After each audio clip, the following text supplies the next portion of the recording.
and your engagement and reach on Instagram will go up and it will go down. So I'm going to show you 4 ways to make sure it goes up and it stays up. Welcome back to the channel. I help people to create better Instagram content so they can build an engaged community and turn their knowledge into income.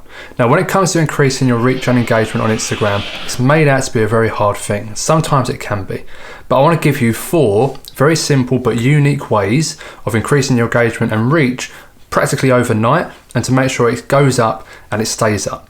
So the first thing I want you to do is try and find a way to get your ghost followers to engage with you. So when I refer to ghost followers, I don't mean fake followers, I don't mean bots. I mean people, real people who have actually decided to follow you, but just who aren't really engaging with your content, or who might not be seeing your content in the first place. So what we can do, so I'm going to show you on my phone, is go into your stories and then go into the create tab, just click that, go into the stickers, and I want you to bring up a question sticker. And what you're going to do is you're going to say, DM me if you don't normally engage with my content, or something along those lines. And then what we can also do is just add into that and say, look, I've got some spare time and I want to connect with my followers who don't normally engage with my content. And then what you do is you post this story, and then what will happen is that the people who don't normally engage with you will send you a message and start engaging, sending you a message, and we'll start up a conversation.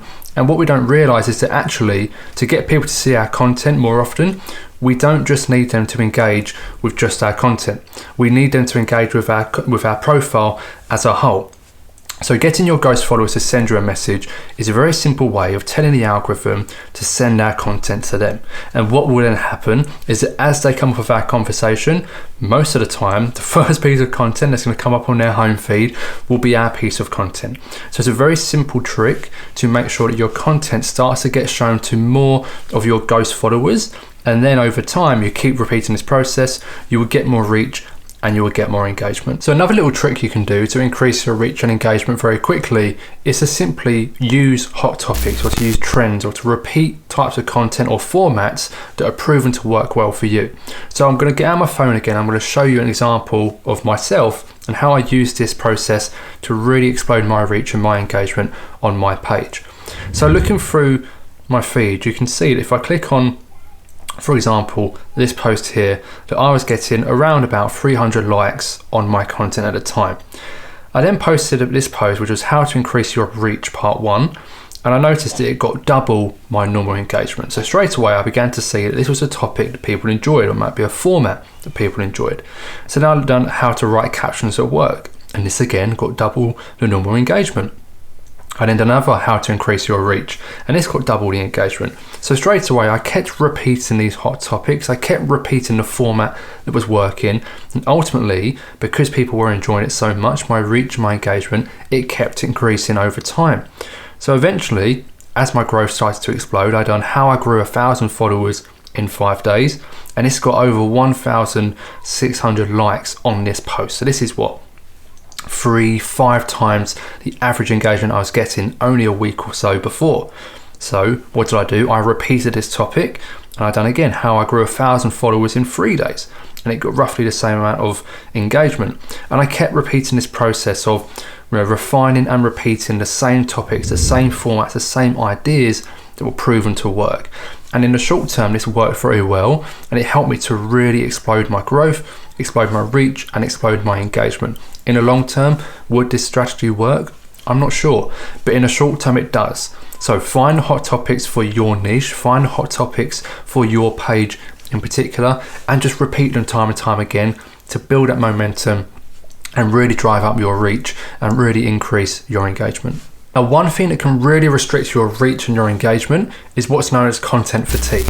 So the more that you post a certain type of content, the more that you post a certain type of visual style, the more familiar people become with it, but then ultimately the more fatigue they build up to this particular visual or to this particular idea. So what we can do is we can start to break up the visual style of our feed, obviously still keeping it on brand, but also change up the type of content that we like to put out.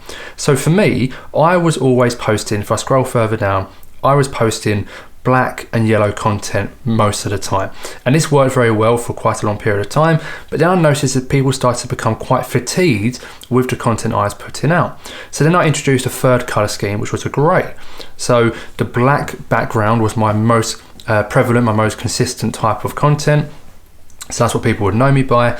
But then I also introduced the grey and the yellow, which would pop up every now and then to essentially reset the content fatigue. So if I'm always posting, a black background piece of content, then after 10 of those in a row, people will become fatigued, they'll get bored, they might not want to click on it again. So I introduce a grey or yellow background on that 10th post, and it resets and brings people back to the beginning, so they're not as fatigued again. And we keep repeating that process. And we can also do that in the format of our content. So where I'm most of the time posting carousels, I began to also introduce video content. Now the video content itself wouldn't get as much reach and engagement as my carousels, but it served a purpose to help to break up that sort of repetitive nature of the same thing over and over again. And actually it's helped my carousels to get more reach and get more engagement than what they were beforehand. So just find a way to break up your feed sometimes, find a way to do something different, and that way it's a very simple way to prevent content fatigue and help to increase your reach and your engagement. So another trick I've found is actually to change your posting frequency. So at the moment you might be posting every single day, and that's good, I think you should be doing that. But if you're posting every single day and you're not increasing your reach, you're not increasing your engagement, well then something's wrong. And it could be something else, but let's say it is your posting frequency. Well, why don't you post once every other day, and the time that you get back into your schedule, you spend that time instead doing more research, practicing your skills, becoming better at creating content, so that when you do post your content, it has more impact. And this is something that I personally done. I was posting every single day and I was getting fed up with it, because in the end, but with all my other commitments, the quality that I was putting out just wasn't the same. So I reduced my frequency, started posting once every other day, but then spent that time I got back in my schedule to make better content. And I saw my reach and my engagement increase by quite a big margin. So I think this is something that you can do, but it works both ways. If you're only posting once every other day, well, could you actually go to once every day? See if that makes a difference. And as well, people have seen that maybe this could be partly to do with the algorithm as well. I know some people that have reduced their posting frequency and has seen a much bigger increase in their reach and engagement. It's not just limited to me, there's many other people who have experienced the same thing. And whether this is down to a better quality of content, or whether it's actually down to the algorithm and letting our content breathe, so to speak, so we're not always resetting, we're not always pushing a new piece of content into its place. So you just have to experiment with these things and find what works best for you. But if you're constantly doing the same thing over and over again, you can't expect anything to change. So change your frequency, see if any difference is there. But ultimately, if you're posting any less than once every other day, you are going to struggle to increase your reach and increase your engagement. Now the reality is that your reach and your engagement is always going to go up and down, and sometimes it will go up and down for reasons that are out of our control, and we can't help that. But with the right strategies in place, the ones that I've mentioned, and also trying to improve your content every single day, there really is no reason why your reach and engagement shouldn't be increasing over time. Okay, so if you're interested in learning more about getting more engagement, or just engagement in general on Instagram, then check out this video here. I detail the 5 reasons why your engagement could be dropping right now or in the first place. But other than that, guys, I hope you enjoyed the video. Don't forget to drop a thumbs up, turn on post notifications so you get notified when I drop new videos, and that's it. I'll see you in the next one.